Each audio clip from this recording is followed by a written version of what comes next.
Thank you for staying with us. It's time now to take a look at stories making headlines on the front page of Nigerian newspapers. And I begin with this Nigerian newspaper. The major story here says, kidnap for ransom. All company issues advisory to workers on high-risk states. And the rider says once that kidnappers no longer discriminate on age, wealth, or social standing. State police may solve situation, governors, other Nigerians are saying no cause for alarm, says federal government. And the picture there is that of Ekiti State, where Governor Oyebanji and the State Commissioner for Health and Human Services, Dr. Oyebanji Filani, with one of the rescued pupils of the Apostolic Nursery and Primary School in Muri, when the governor went to visit them, the victims at the Ekiti State University Teaching Hospital at Ekiti. And another story here. Edoguba, 9 PDP aspirants fault Congress, alleged fraudulent exercise. Presidency accuses Atiku of offering pedestrian uninformed interventions on economy. Brain drain, and 500 workers left National Hospital in 2 years, says the chief medical director. Nigerian universities produce best doctors. Insecurity, FCTCP orders clamp down on vehicles with no number plates. Minister shows of respite soon. And the Nigerians are asking how soon is soon. All right, we move now to the Punch newspaper. The major story, still talking about kidnapping epidemic, fundraising for ransom persists. Ekiti Pupils families pay 15 million naira. And the riders here, victims, relatives, friends, neighbors raised ransom. School driver killed. Unfortunately, the proprietor is saying this. Kidnappers slash slain Kwara monarchs widow ransom to 40 million naira. Suspect arrested. And power generation crashes to 59 megawatts as grid collapses again. NSCDC trains vigilantes to secure 821,000 vulnerable schools. 10 hospitalized as police cult group clash in Lagos schools. At the top corner, we have dollar supply rises by 180% as banks sell $440 million. Federal government seeks debt near 107 trillion naira for rises loans. Tinubu Obasanjo, world leaders, Namibian president. Unfortunately, he passed, and he shall rest in peace. We move to the Nation newspaper now. 0 megawatt to discos cripples homes, businesses. Ministry firms disagree on cause of failure. Minister in frantic meeting. And the pictures there of Governor Banji visiting victims that were rescued from the kidnappers' pupils there. And driver shot dead, body burnt before abducted Ekiti pupils. That's the story with regards to developments coming out of Ekiti with regards to the released pupils. And how kidnappers exploit financial system loopholes. Banks fail to observe due diligence compliance. And that's the question a majority of Nigerians are saying. How is it that banks can't track this money is paid as ransoms? And another story, NCAA goes tough on flight delays. Ex-Governor Abba Ibrahim dies at 73. May he so rest in peace. And we move to the Salient Times. 36 oil blocks under concession to international oil companies, NNPC is saying. And blackout hits Nigeria as national grid collapses again. Man allegedly murders his girlfriend and then himself in Lagos. This was really a sad story that happened yesterday. Look at the positive side of Nigeria on it tells Nigerians.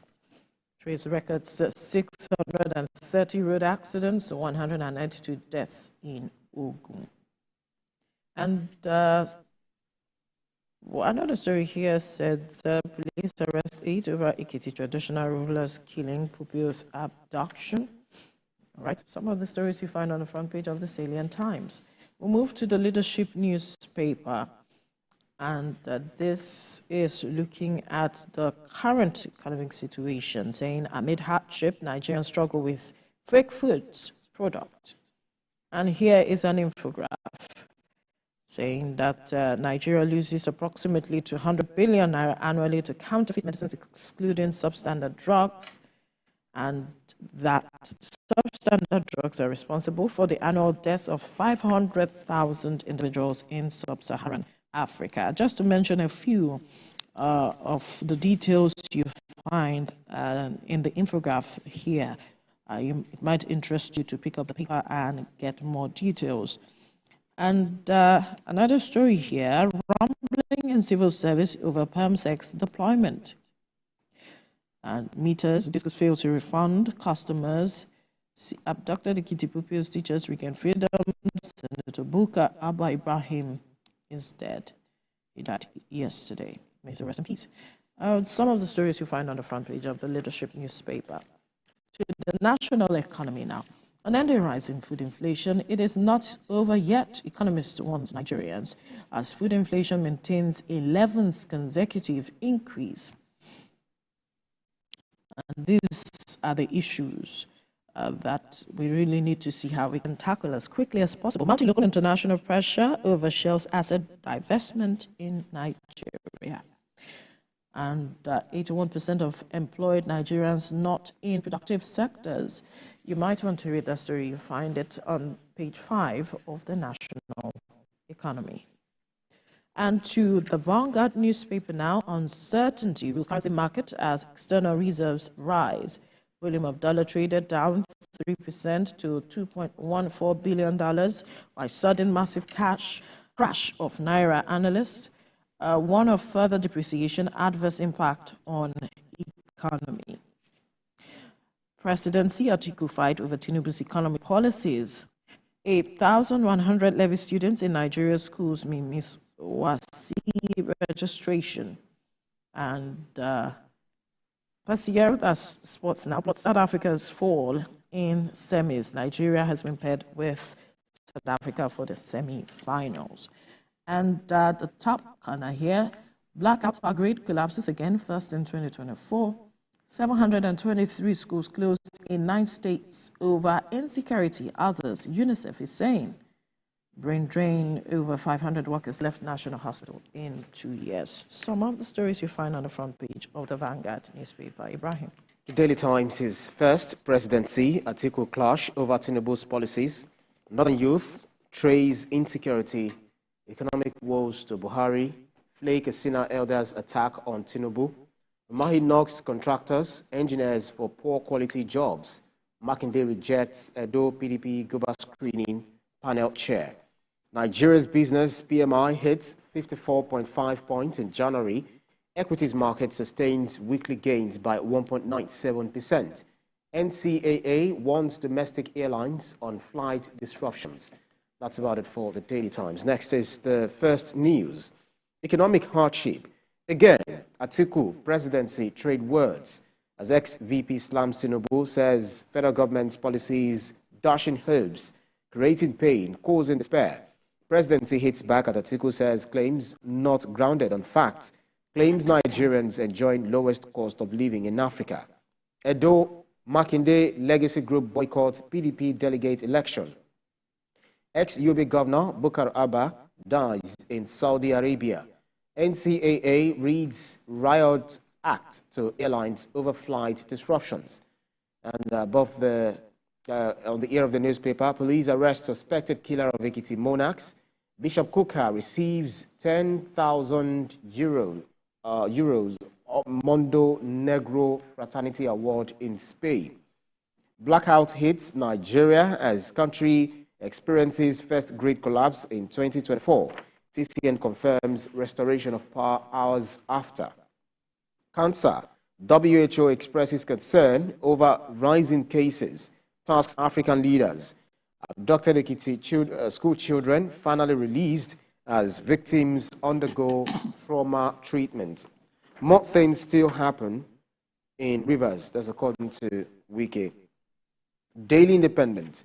No FDIs months after subsidy removal. FX liberalization, Nigerians' weak purchasing power can't attract FDIs. Analyst. Oyebanji Lord Tinubu, security agencies over release of abducted school children.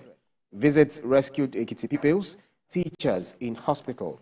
Insecurity. Hunters in Southwest seek arms for members. OPC. You can see that on page 7. Minister raises committee to resolve gas supply challenges to GENCOs. The NICE calling for subsidy removal. Now, former Yobe governor's death, huge loss. Tinubu and Governor Buni. Aviation stakeholders insist new ground handling rate justified. Call for extensive negotiations with airlines, waivers from federal government. Serap asks Tinubu to probe missing $3.4 billion IMF loan or face legal action. Edo PDP Goba Primary, Shaibu Onaiwu, 7 others petition. Alleged process won't be fair. They cry multiple lists of electoral officers. Next is Business Day newspaper. FX crisis, there's a big story. FX crisis reignites questions over NNPC's dollar remittance. Stock market bounces back as investors price in earnings. Violence, irregularities cause suspension of by-elections in 4 states. Tinubu's economic policies dashing hopes, creating pain, that's according to former Vice President Atiku Abubakar. And citizens should exercise their influence and hold leaders accountable. Sam Adeyemi. That's the Business Day newspaper. Next is the Guardian newspaper. Duty increase. Spot FX raids adoption throw market into panic. And you can see the duty exchange rate since President Tinubu's inauguration, according to the percentile price change since May 29. That's the infographics there. And then your policies promoting despair. Atiku tells Tinubu. Abducted Ekiti State, school children, teachers regain freedom. Driver killed. 3 weeks after, new heads of cultural agencies yet to take over. World Cancer Day. High cost of care worsens epidemic. 78,899 death toll yearly. 500 workers left National Hospital in 2 years. CMD laments. BOI, IFC leverage summit to chart Nigeria's industrial growth. The deadly Ibadan explosion, matters arising. You see that on the editorial page, on page 12. And then kidnapping epidemic, a failure of intelligence at action at federal capital. You can read that up from the Guardian newspaper. Next is the Nigerian News Direct. Economic policies. Atiku accuses Tinubu of worsening economy, increasing pain of poor Nigerians. Atiku accuses Tinubu of worsening economy, increasing pain of poor Nigerians. And then presidency dismisses Atiku's criticisms as unfounded, hypocritical. Federal government challenges former VP to provide constructive alternatives. Read that up on page 4. Kaduna by-elections. APC breaks PDP 25 years dominance in Chikun constituency. Resident doctors accuse CMDs of delaying payment of 25,000 naira quarterly allowance. And above the masthead, $3.4 billion missing IMF loan. Serap calls on Tinubu to probe Buhari's administration. Blackout as power grid collapses for the first time in 2024. Oil investment. NCDMB pledges to speed up approval processes, limits sanctions to boost FDI. And then traders record loss in millions as fire raises sawmill in Lagos. Last but not least is the Nature newspaper talking about the environment. Miners, operators owe federal government 2 trillion naira in royalty taxes. Daily Alaki. EU partners Nigeria on comprehensive residential energy survey. And then we have the winners of HEAD Awards 2023. Also, you see fact check. Can plastic bag be replaced with biodegradable jute bag? You can read that up on that to get the fact finding. A Cressol project aims to revitalize communities in northern Nigeria. And Governor Makinde takes firm stance on law violators in Oyo State. The top marathoners in country punched tickets to the Paris Olympic Games. And that's Nigeria's rivers without water. That's the kicker, and the headline reads, citizens at mercy of Meruwa sachet water producers. Nigeria's rivers without water. Citizens at mercy of Meruwa sachet water producers. That's about it for the newspapers up for review this morning. Veronica. Right, let's quickly touch on one of the stories this morning. If you look at the papers, majority of what the focus is matters of insecurity and perhaps economy. But there's this story that caught my attention right at the top corner of the Vanguard newspaper, saying where UNICEF is reporting that 723 schools closed in 9 states over insecurity. Well, that's quite a sad development. If we say that this matters, our children, the future of our children matter to us, we shouldn't be having a situation where about 723 schools in 9 states. Now, these people have been denied access to education despite the huge number of out-of-school children that we already have. So this is a critical situation that we must begin to look at. We had the issue of Safe Schools Initiative at some point. Where is that right now? What are we doing with all of it? We must begin to take matters of security seriously. Even though we are having already a situation of more than 20 million out-of-school children, because normally the data would say 20 million out-of-school children, but rest assured that we have way much more. Because if you look at all of the states, some governors they're trying to tackle these. For instance, in Akwa Ibom, building facilities for children to be enrolled with the model school that he just built. The same thing if you go to Borno, he's also trying his own best to do all of these things. So it's not good enough to have 723 schools in 9 states closed down due to insecurity. Then what are we saying? You mentioned the issue of you mentioned the future of our children, because without education, then the future is bleak. There is no hope for the future, because these are the generation. If we didn't go to school, we wouldn't be here. Absolutely. We wouldn't be here talking about issues affecting Nigerians, and then how we can surmount these issues by engaging stakeholders and people that matter in ensuring a better country for us. So I feel the government has a lot. The job is already cut out for it.